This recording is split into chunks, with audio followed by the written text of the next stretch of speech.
Bismillahirrahmanirrahim. Hamdan wa syukran lillah, amma ba'du. Puji dan syukur kita panjatkan kehadirat Allah Subhanahu wa taala. Alhamdulillah di kesempatan kali ini dalam ruang yang terbatas, saya Muhammad Ridwan Fauzi dengan NIM 22060-263 dari kelas B4 Prodi PGSD IKIP Siliwangi dalam rangka menyelesaikan atau memenuhi salah satu tugas proyek UAS dari mata kuliah keterampilan sosial sekolah dasar yang diampu oleh Ibu Medita Ayu Wulandari MPD.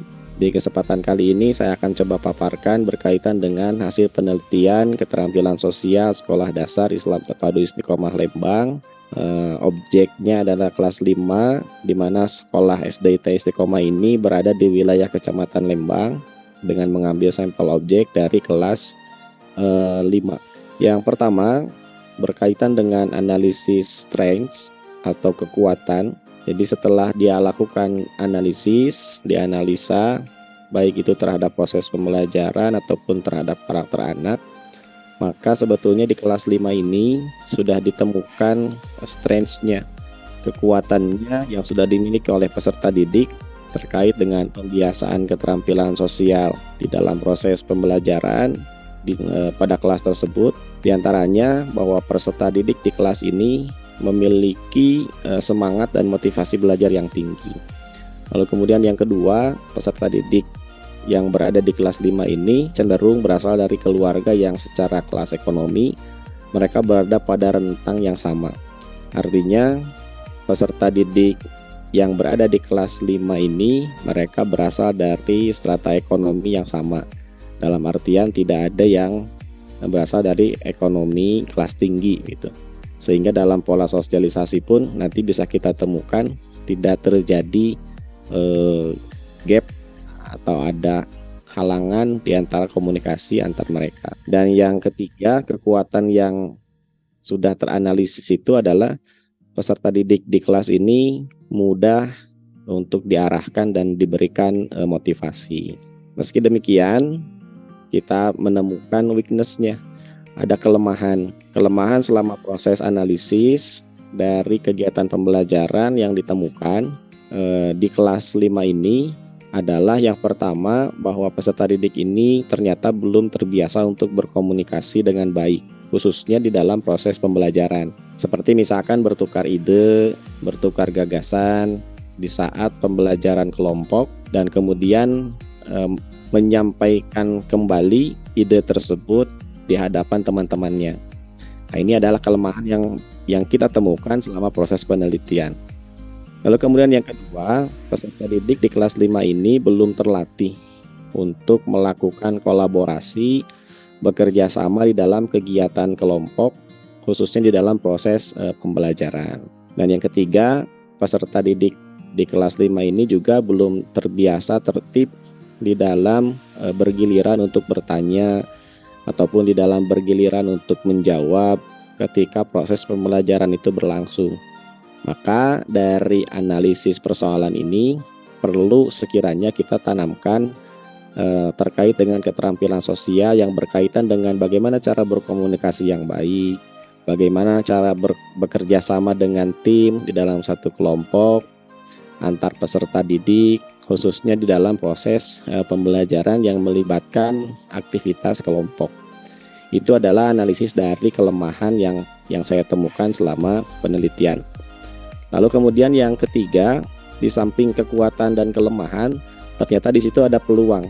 Maka analisis opportunity-nya atau peluang yang saya temukan di lapangan bahwa hal ini dapat dikembangkan khususnya oleh guru yang mengampu atau yang mengajar di kelas tersebut untuk satu atau lebih keterampilan sosial di dalam proses pembelajaran pada kelas tersebut. Maka yang pertama, maka peluang yang ditemukan selama proses penelitian ini, yang kemudian peluang ini bisa dikembangkan oleh guru terkait dengan pembiasaan keterampilan sosial khususnya di dalam proses pembelajaran, maka bisa dilakukan.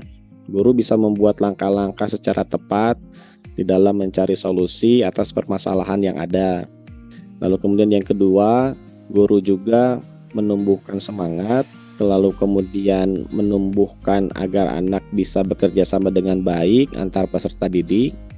Lalu kemudian dalam praktik di lapangan, guru bisa menerapkan model pembelajaran yang bervariasi, yang kreatif, yang inovatif di dalam proses pembelajaran. Maka kemudian hasil penelitian menunjukkan adanya threats atau ancaman. Ancamannya adalah ketika keterampilan sosial ini atau ketika guru tidak mampu mengatasi kelemahan dan mempertahankan atau meningkatkan kekuatan yang ada, maka kemungkinan bisa terjadi salah satu ancaman.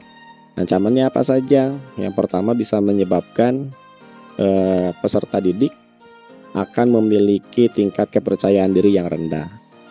Lalu yang kedua, peserta didik tidak mampu berkomunikasi dengan baik di dalam proses pembelajaran secara bersama-sama dalam kegiatan berkelompok. Lalu kemudian yang ketiga, peserta didik tidak mampu bekerja sama, tidak mampu berkolaborasi dengan baik bersama teman sekelompoknya dalam aktivitas belajar, dan tidak mampu menyampaikan ide atau gagasan atau pikirannya di hadapan teman-temannya. Dan ancaman yang keempat yang bisa timbul ketika hal ini tidak segera ditangani, maka peserta didik bisa jadi mereka tidak mengetahui etika atau adab di saat mereka berbicara, di saat mereka berkomunikasi bersama teman-temannya, tidak berurutan atau tidak bergiliran gitu. Mereka saling berebut di dalam menyampaikan argumen, tidak mengacungkan tangan terlebih dahulu ketika mau berbicara. Nah, hal-hal ini bisa terjadi ketika kita atau sebagai guru tidak bisa mengatasi kelemahan atau tidak bisa mempertahankan kekuatan yang ada. Lalu kemudian yang berikutnya berkaitan dengan rancangan kegiatan pembelajaran. Ini coba saya susun sebagai berikut, di mana rancangan kegiatan pembelajaran ini ditujukan untuk menyelesaikan weakness atau kelemahan yang kita temukan selama proses penelitian berlangsung. Nah, berikut adalah gambaran dari rencana pembelajaran atau rencana pelaksanaan pembelajaran yang disusun dalam rangka untuk mengatasi weakness, kelemahan yang kita temukan selama proses penelitian, di mana kemudian kita persiapkan agar anak-anak mendapatkan pembelajaran khususnya di keterampilan sosial. Di Istiqomah ternyata ada satu hal yang khusus, bahwa setiap sebelum memulai pembelajaran itu harus diawali dengan tadarus Al-Quran gitu. Lalu kemudian setelah itu dilanjutkan dengan menyanyikan lagu nasional, yang di kesempatan ini saya setting untuk menyanyikan lagu Satu Nusa Satu Bangsa. Lalu kemudian guru melakukan persepsi, mengaitkan pembelajaran sebelumnya dengan pembelajaran yang akan dilakukan di hari itu. Dalam kesempatan yang pertama, peserta didik kita berikan satu gambar untuk mereka amati terkait dengan jenis usaha ekonomi yang dikelola sendiri ataupun kelompok yang ditampilkan di dalam slide. Lalu setelah itu nanti anak-anak kemudian dibagi menjadi 4 kelompok. Maka pada saat pembagian kelompok ini, anak-anak kemudian sudah mempersiapkan diri untuk biasanya anak sudah siap untuk bisa berdiskusi, untuk bisa bertukar pikiran, ide dan gagasan. Nah, setelah tertib rapi, kemudian anak diberikan LKPD yang di dalamnya sudah ada teks bacaan dengan teks apa yang harus mereka kerjakan. Maka ketika anak melakukan LKPD secara berkelompok, mereka pun akan secara tidak langsung berkomunikasi. Nah, biasanya di dalam kebiasaan yang terjadi bahwa ketika mereka berkelompok, hanya beberapa orang saja yang kemudian mengerjakan LKPD ini. Lalu kemudian di dalam proses penilaian, ini ada rubrik penilaian sikap keterampilan sosial yang kita lebih spesifik kepada dua keterampilan. Yang pertama kolaborasi dan yang kedua adalah komunikasi. Nah, di sini nanti nama siswanya ada, kita lihat secara individu apakah dia mampu bekerja sama, mampu berkolaborasi atau tidak. Kalau mampu, kita checklist. Lalu kemudian kita lihat juga dari aspek-aspek yang lainnya gitu. Misalkan dalam sisi di sini kerjasama atau kolaborasi. Ini adalah lembar atau rubrik penilaian, lembar penilaian sikap, observasi kegiatan ketika kegiatan diskusi itu berlangsung. Dan yang kedua, kita buatkan semacam rubrik penilaian sikap keterampilan sosial juga.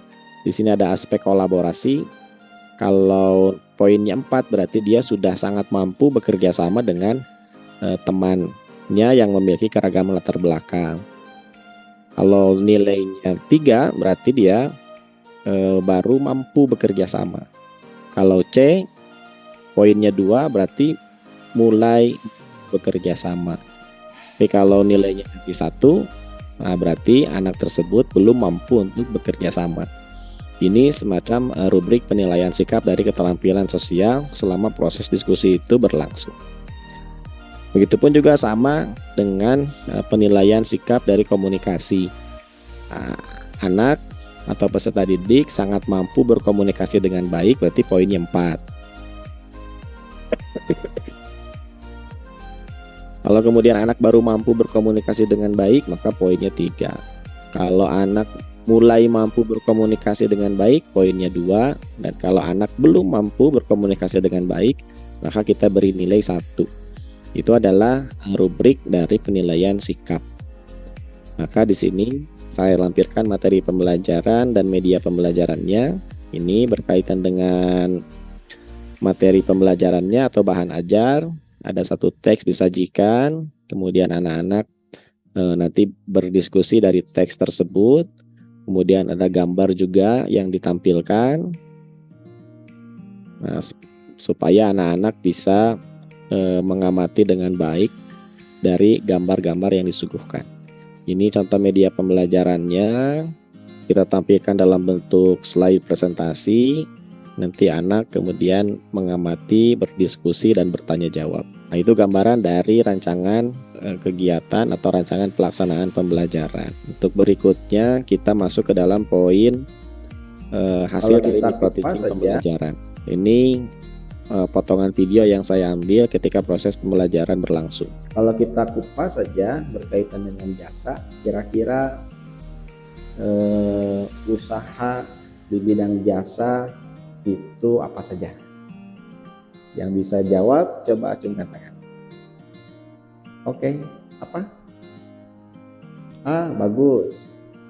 Salah satunya usaha di bidang jasa itu adalah dokter misalkan.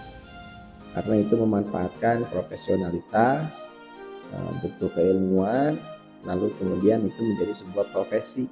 Maka yang berkaitan dengan profesi itu nanti biasanya termasuk ke dalam usaha di bidang jasa. Oke, contoh yang lainnya siapa yang memberikan? Oke, bagus. Yang kedua, apa tadi?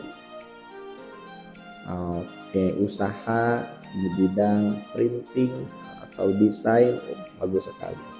Itu adalah di bidang jasa. Nah, itu adalah sampel contoh dari hasil microteaching yang telah dilakukan dalam rangka menyelesaikan problem persoalan dari keterampilan sosial yang ditemukan di dalam proses pembelajaran khususnya di kelas 5 di SDIT Istiqomah Lembang.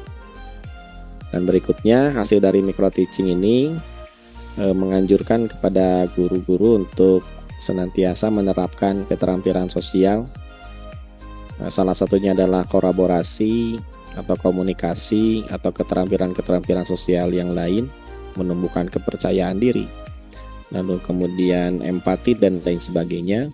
Dan keterampilan sosial ini perlu untuk diterapkan pada peserta didik sejak dini, dan keterampilan sosial ini perlu untuk diterapkan pada peserta didik di dalam proses pembelajaran, baik itu ketika individual ataupun secara berkelompok, agar kemudian anak-anak bisa menjadi insan yang terampil di dalam ruang lingkup sosial.